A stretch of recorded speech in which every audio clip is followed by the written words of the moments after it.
and happy Save the Elephant Day, a day dedicated to the one and only largest land mammal in the whole world, elephants, of which there are actually multiple species, and you will get all of the pixel biology points if you can name those species in the comments down below, because that would be really awesome if you guys happen to know all of the currently existing, the extinct species of elephants that are around. But I just wanted to take a few minutes to share some really great elephant memories with you guys, because when Chips and I actually went on our trip to San Diego Zoo last year already, oh my gosh, it's been a while, we had a fantastic opportunity to see a herd of Ellies as they walked around their beautiful exhibit and doted on their two babies. There were two baby elephants in the exhibit with the whole herd while we visited them.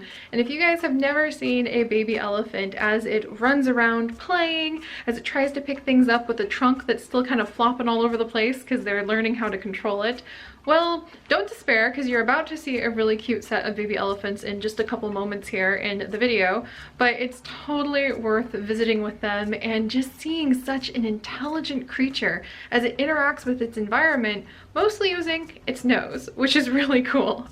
But today is Save the Elephant Day, so I wanted to share some really fun elephant facts with you guys, as I also shared the video that I was able to get while I was cooing over those adorable baby Ellies at the San Diego Zoo.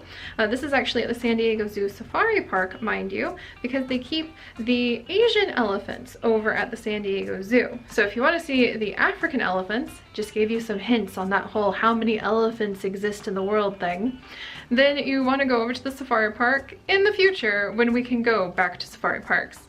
So let's look at some nice memories of the elephants, and then I'm actually going to share a couple of my favorite ways that I try to help save the elephants with you guys at the end of the video.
All right, and now that you guys have had a chance to admire the adorable Ellies and look over some fun elephant facts, I wanted to share 3 specific things that I hope to give to you guys as knowledge and encouragement for saving the elephants, because it's kind of on us, guys. We're responsible for this world and the many creatures in it, and elephants are one of the most intelligent and emotionally sensitive creatures on the whole planet, and they're also huge.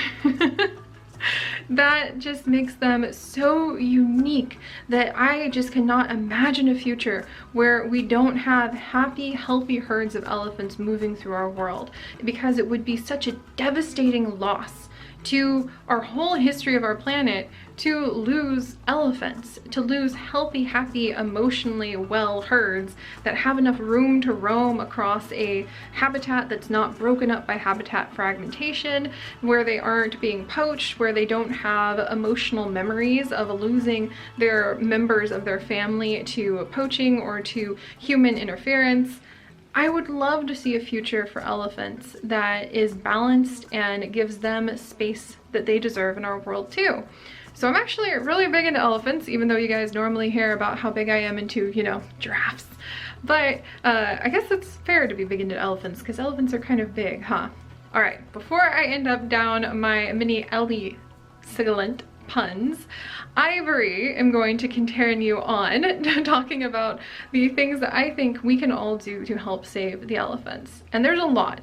These are just 3 things that I use in my own life because they suit me very well. And you guys may find that perhaps a more active form of activism is really up your alley for if you really happen to be an elephant lover, the way I'm a giraffe lover.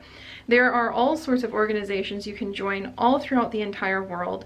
There's all sorts of great organizations that you can join to do microtransactions and lending to try to help out the people who live around wild elephant habitats with being able to take care of their homes and their livestock, because it is a risky thing to live right next to the largest land mammal in the world, and it is totally important and part of well-being for the elephants to think about how to provide well-being for the humans that share their space.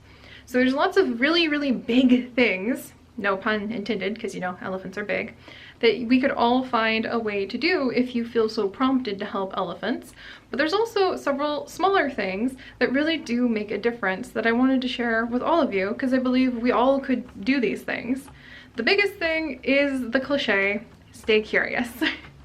And that's true. Educating ourselves about the creatures and the ecosystems that we share on this world together is the biggest way that we can find steps in the future to help everything. The more we know about the real facts about elephants, the more we appreciate their role as a keystone member of their ecosystem, and the more that we can really have a sense of empathy and awe for how intelligent they are and how unique and ridiculously fascinating it is that over the course of millions of years of evolution, we have elephants that use their noses, that take up most of the neurons in their brain to control, to pick things up and to taste things and to spray water and to interact with each other. That's amazing. They are such a unique creation that has bumbled through millions of years of evolution to become what it is today. I think that that is worth protecting, all for its own sake. And one of the biggest ways we can learn how to protect them is just by learning more about them. The more excited, the more educated we become about different subjects, the more we become impassioned to protect them. The more we teach ourselves about the different creatures of the world, the more we will be able to think outside the box whenever challenges arrive for them, and we might be able to do our part to help them. So the biggest thing we can all do is stay curious and go our own way with trying to learn as much as we can about elephants, whatever facts fascinate you. It could be their human interactions, it could be how they use their nose, it could be how people use bees to actually help deter elephants from messing with their crops, because elephants don't like bees. Did you guys know that? So there's a lot we can teach ourselves in all sorts of different avenues, and that honestly is going to be the biggest strength that any of us could do to help. But there's a couple other silly things I wanted to share with you guys too that I think could also help. Because more practically, if you want to be able to help with, say, trying to decrease poaching, there's not a lot you can usually do other than really condemning people who buy ivory, trying to write to your legislature, trying to support actions that put a ban on ivory and put really high import taxes on any ivory that does make it into a country. But there's a really cool nut I want to show you guys called the tagua nut that I really hope is going to lead to a big change in ivory use in the future. The tagua nut is a South American nut that actually, once it is hardened and polished, looks an awful lot like ivory, doesn't it? And ivory has a historical place in human history that makes it very difficult for people to let go of using ivory. A lot of cultures put a lot of reverence around it. A lot of different cultures put a lot of value as yourself and your place in society about having trinkets made out of ivory. And tagua nuts, since they look just like ivory and they're a renewable resource that can be farmed without any harm to elephants whatsoever, definitely offer a really viable and fascinating alternative. I've seen a lot more tagua nut jewelry, a lot more tagua nut little trinkets showing up everywhere, and I wanted to show you guys my tagua nut squirrel. I got it at the Kew Gardens when we were visiting London. It was just sitting there as one of the souvenirs, and how cool is that? So I really love tagua nuts. And if you know people who just really like the look of ivory, though I've never met someone like that, but we're gonna keep an open mind here, or if you are just trying to point people into more sustainable alternatives to what have been historical parts of our human culture, then tagua nuts, I think, are a great alternative to point people to. Renewable resource that fulfills that same desire, the same look, it's perfect. I really love them. I can't wait to do more research on tagua nuts and to try to support sustainable tagua nut harvesting and farming in the future. And speaking of sustainable support, there's other ways, very outside the box ways, that you can also help elephants and the conservation of elephants, the environments they live in, the other animals that their place as a keystone creature really help out, and the humans around them, like collecting Ellie Poo journals. So there are lots of different brands now that actually make elephant poop paper, and that may sound really weird, but elephants actually don't process a lot of the fiber that they eat. They have to eat a lot every day, a ton of food to feed the tons that are on their body. They really have to constantly be grazing, getting vegetation, shoving that into their mouth, and the thing is they don't get a lot of nutrients from that. They aren't very well adapted to withdraw a ton of nutrients from the food that they're getting in. So just like a lot of other grazing species, when all of those browse pieces, all of those leaves and that grass comes out the other side, there's actually a lot of it. Elephant poop is actually really compacted. It's fairly dry, and when you pull it apart, it just looks like a bunch of muddy grass pieces that you have shoved into a really weird looking dung ball.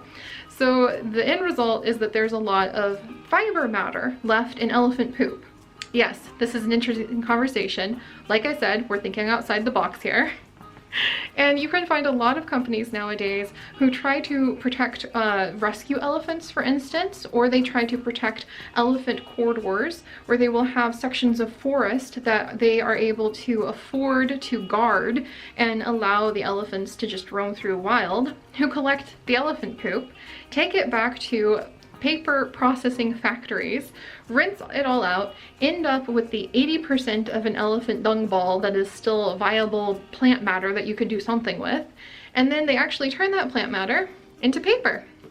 So all of my joy journals of the last couple years have actually been on elephant poop. So when I open up my joy journals at the end of the day to write the 3 things that brought me joy in my gratitude journal, it's on elephant poop. And there is something really fulfilling and fun knowing that in that little way of knowing I am going to be buying a journal all the time, that I am getting them from a company that does recycled paper, and that paper was made with elephant poop And that elephant poop paper goes on to provide money that will help protect the elephants in the area and protect the people who are trying to take care of them as well. So yeah, there's lots of little ways we can think outside the boxes to try to save the elephants.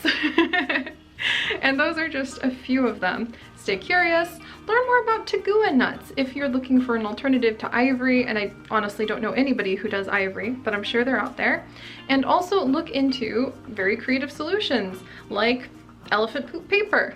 Every little bit will count, and all of it adds up into the mammoth monumental task that we'll need to do in order to provide room for the largest land mammal in the whole world, in our world, the world we share with them. So there you go, guys. I'm really excited to share more elephant facts and more elephant fascination with you guys. This is honestly just the beginning, because if you guys didn't know, we recently got a beautiful herd of rescue African elephants in our Sahula Sand Safari Planet Zoo series. So if you would like to see some Ellie calves playing around and having a good time, I highly recommend jumping into our Planet Zoo series, because fingers crossed, we will have some elephant calves being born over there pretty soon, and I would love to share more information about how amazing these creatures are with you guys, and a lot more squeals of excitement and joy as we watch the calves take their first steps and use their tiny little trunks in the future. So thank you guys so much for joining me. I am so happy that we have this place and this opportunity in the pixel biology community to talk about awesome things like this. And I would love to know, what's your favorite fact about elephants? There's still more to learn, and I'm sure you guys have something fun you can teach me. So good luck, guys. I would love to know what you do to try to contribute to making room for elephants in our world, and I'll see you guys next time. Bye, guys. Stay curious.